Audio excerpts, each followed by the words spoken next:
Okay, welcome back. In this video, we'll start to discuss what are known as performance metrics. So, in the classifier examples, one of the things that we got was our confusion matrix. So let me write that here, that this is our confusion matrix.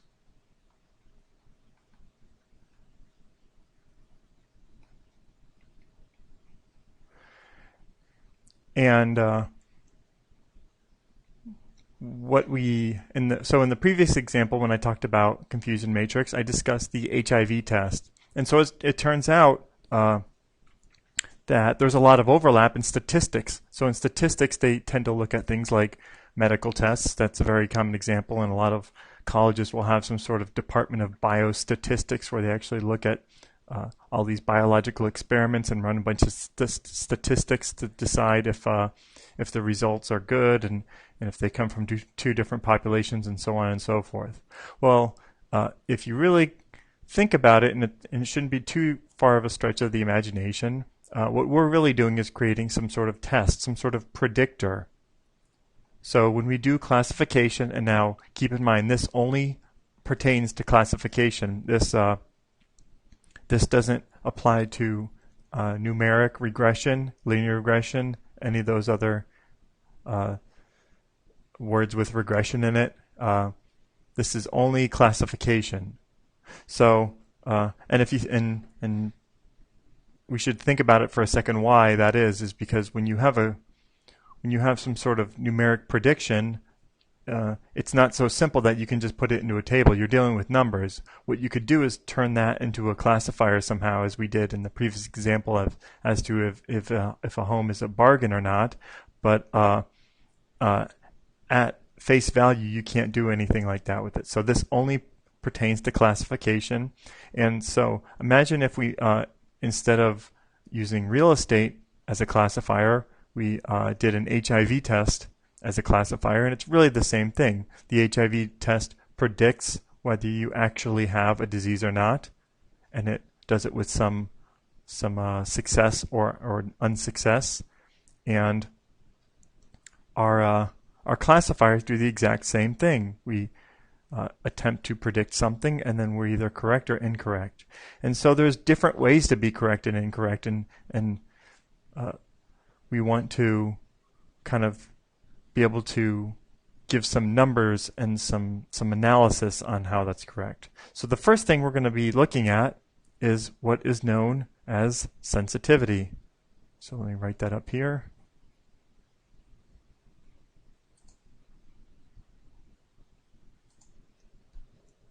We're going to be looking at first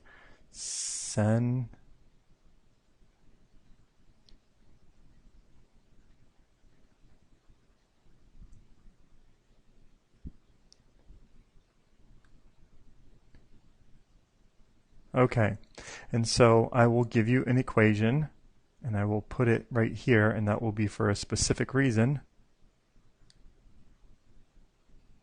So sensitivity equals the true positives over the true positives plus false negatives. And so hopefully you can see where that comes from. What we did is it's kind of an analysis of this column right here. And so we've got some equation. And so what is that equation saying? It's saying our sensitivity is the true positives over the true positives and false negatives. So take a second to think about what that's really saying. If you took the column and then the actuals and the predicted and what you actually did with this, what would that be saying? Just think about it for a second and just kind of decide what we're measuring here when we do that.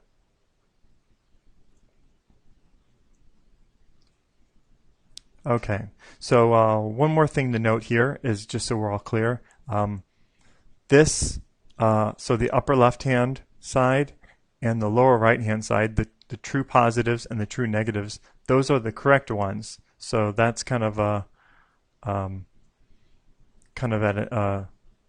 at a diagonal there, and our other diagonal is the one we got incorrect, and I wrote them in different colors, that way you could remember and tell them apart. But we have our false positives and our false negatives.